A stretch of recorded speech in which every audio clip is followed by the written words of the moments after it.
रूस के साथ ज्वाइंट प्रोडक्शन के नतीजे में ब्राह्मोस मिसाइल डेवलप किया और उसको अब वो फिलीपीन को बेच रहा है। US imposes sanctions on suppliers to Pakistan ballistic missile program. America ने पाकिस्तान पे सैंक्शंस लगा दी हैं। क्या यही चीज इंडिया में भी देखना पड़ती है? यही कंट्रीज इंडिया, खास तौर पे इंडिया के भारत के हवाले से ये जो एक्सेप्शनल और दोहरा म्यार है कि अमेरिका नहीं चाहता कि पाकिस्तान का जो मिसाइल प्रोग्राम है वो जो है वो पाकिस्तान कंपेटिटिव हो इंडिया के मुकाबले में। और ये 3 चाइनीज कंपनीज और एक बेलारूस की कंपनी है। पाकिस्तान ने अनलाइक इंडिया बहुत ही जिम्मेदारी का सबूत दिया है कि पाकिस्तान में कुछ चाइनीज के ऊपर अटैक हुआ, जाने भी कि सऊदी अरेबिया का एक सिटीजन जो कि इस्लामाबाद में मौजूद था उसे किडनैप कर लिया गया। पाकिस्तान क्योंकि पैसा लेता है IMF से, इकोनॉमी उसी के ऊपर चल रही है। इंडिया को तो वो बहुत कुछ दे रहे हैं और अमेरिका ने जिन कंपनीज पर सैंक्शंस लगाई हैं कि हमारे YouTube चैनल हिंदुस्तानी हाइट्स में आपका स्वागत है। दोस्तों, भारत द्वारा फिलीपींस को भेजे गए ब्रह्मोस मिसाइलों का जत्था जैसे ही फिलीपींस के एयरपोर्ट पर उतरा, वहां पर फिलीपींस के लोगों ने मिठाइयां बांटकर एक दूसरे का मुंह मीठा कराया। इसके साथ ही भारत ने साबित कर दिया है कि जो चीन का मुकाबला करेगा हम उसकी सहायता करेंगे, जबकि अमेरिका सिर्फ ज़बानी जमा खर्च करता आ रहा है। अमेरिका ने हाल ही में पाकिस्तान को बैलिस्टिक मिसाइल में मदद करने वाली 3 चीनी कंपनियों और एक बेलारूस की कंपनी पर प्रतिबंध लगाया। इसके बाद पाकिस्तान में खलबली मच गई कि पाकिस्तान न्यू मीडिया का कहना है कि भारत तो मनमानी करता रहा है, भारत अपने हथियारों को दूसरे देशों को भी भेजता रहा है और मनमाने प्रक्षेपण करता रहा है, लेकिन अमेरिका उसे कुछ नहीं कहता, जबकि पाकिस्तान के कान मरोड़ने में अमेरिका जरा भी देर नहीं लगाता। लेकिन इन्हें कौन समझाए कि जो अपने दम पर खड़ा है उसका अमेरिका कुछ नहीं बिगाड़ सकता। अमेरिका अगर चाहे भी तो भारत को रूस से तेल लेने के लिए अमेरिका ने काफ़ी जद्दोजहद की, लेकिन उसका कोई भी पैतरा काम नहीं आया।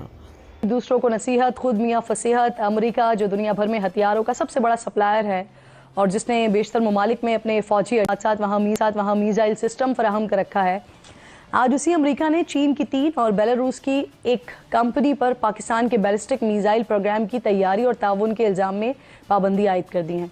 अमरीकी महकमा खारजा कहता है कि अमेरिका इन 4 कंपनीज को नामजद कर रहा है जो बड़े पैमाने पर तबाही फैलाने वाले हथियारों और उनकी तरसील में मुलविस रहे हैं। अमेरिका तबाही फैलाने वाले हथियारों के खिलाफ कार्रवाई करता रहेगा। एक चीनी कंपनी पर अमेरिका ने इल्ज़ाम आयद किया है कि उसने पाकिस्तान के खिलाई इदारे स्पार्को के साथ मिलकर बड़े खतर वाली रॉकेट मोटर्स की लॉन्च के लिए आलात की फराहमी का काम किया है। जांच के लिए इन पाबंदियों के नतीजे में नामजद कंपनीज और उनसे वाबस्ता अफराद की अमेरिका में तमाम प्रॉपर्टीज और मफादात को ब्लॉक कर दिया गया है। अमेरिका पाकिस्तान के बैलिस्टिक मिसाइल प्रोग्राम में मुबैना ताउन का इल्ज़ाम लगा रहा है। यहाँ आपको ये भी बताती हूँ कि बैलिस्टिक मिसाइल ज़्यादातर रिवायती के अलावा गैर रिवायती यानी जोहरी हथियार भी ले जा सकते हैं और ये बैक वक्त कई मकामात को निशाना बनाने के लिए इस्तेमाल होते हैं। पाकिस्तान से मुतालिक कंपनीज पर इल्ज़ाम लगाकर पाबंदियाँ लगाने का अमरीकी किरदार नया नहीं है। चंद महीने पहले अक्टूबर 2023 में अमेरिका ने पाकिस्तान को बैलिस्टिक मिसाइल प्रोग्राम के पुरज़ाजात और सामान फराहम करने के इल्ज़ाम में 3 चीनी कंपनीज पर पाबंदी आयद की थी।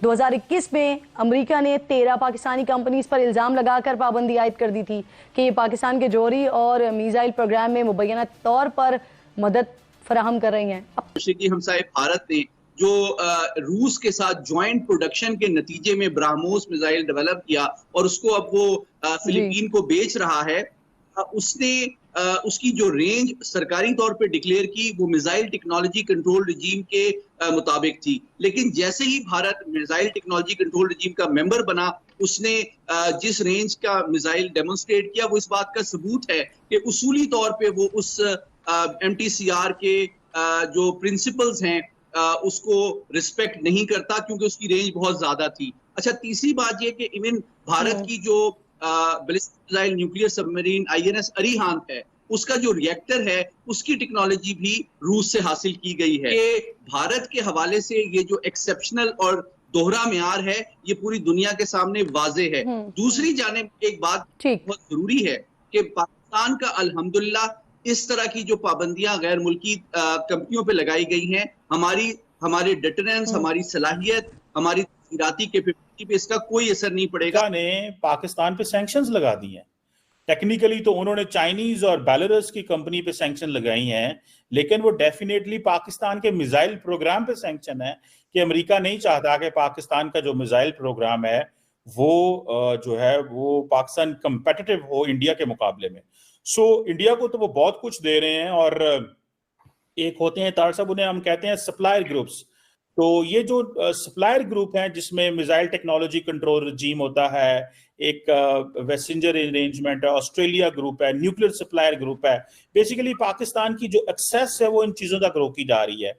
एक तो तारड़ साहब जरा इस पे कमेंट करें कि ये एक तरफ हमारे इत्तेहादी हैं, दूसरी तरफ हमें रोका जा रहा है, इंडिया को इतना प्रेफरेंशियल ट्रीटमेंट मिल रहा है, हम तो बहुत एक डिसएडवांटेजेस पोजीशन में है। इस पे क्या देखेंगे इन सैंक्शंस के ऊपर? और जो स्टेट डिपार्टमेंट ने तारा साहब वर्ड यूज किया है, उन्होंने कहा ये सैंक्शंस नहीं है, this is to have a positive change in your behaviour.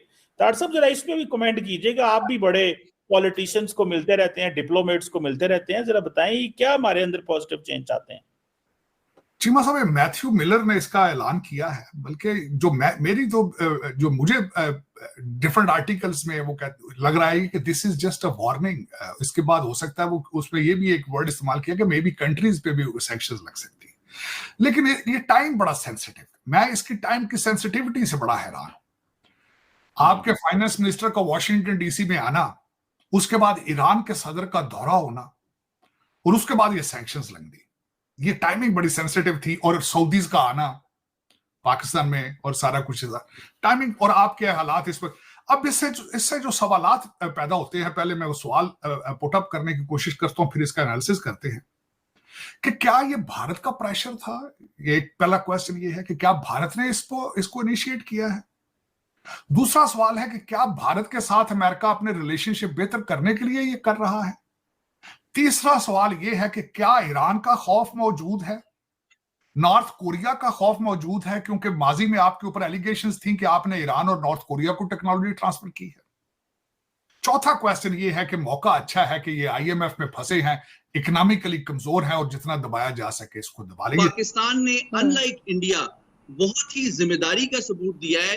Pakistan ने मिसाइल टेक्नोलॉजी, न्यूक्लियर टेक्नोलॉजी किसी मुल्क के साथ कभी शेयर नहीं की है, जबकि भारत जो है उसने जो है उसूलों की बारहा खिलाफ वर्जी भी की है और इंतहाई गैर मोहतात और जिम्मेदाराना अंदाज में इस टेक्नोलॉजी को इस्तेमाल भी किया। आपको याद होगा इनका यही ब्रह्मोस मिसाइल एक दिन मुरीदके में आके गिर गया था। अगर इसी किस्म की कोई सूरत हाल पाकिस्तान से होती, अक़वाम मुत्तहिदा का हंगामी इजलास हो रहा होता। तो बात दरअसल ये है कि ये डबल स्टैंडर्ड्स एक हकीकत है, लेकिन हमें अमेरिका को ये बावर कराने की जरूरत है कि अगर वो दुनिया में अमन और सलामती को बरकरार रखना चाहते हैं, जनूबी एशिया में ताकत के तवाज़ुन और को मेंटेन करना चाहते हैं, तो उनके ऊपर ये जिम्मेदारी आयद होती है कि वो टेक्नोलॉजिकल एक्सेस के हवाले से एक यानी कि फेयर अप्रोच अपनाएं, एक बैलेंस्ड अप्रोच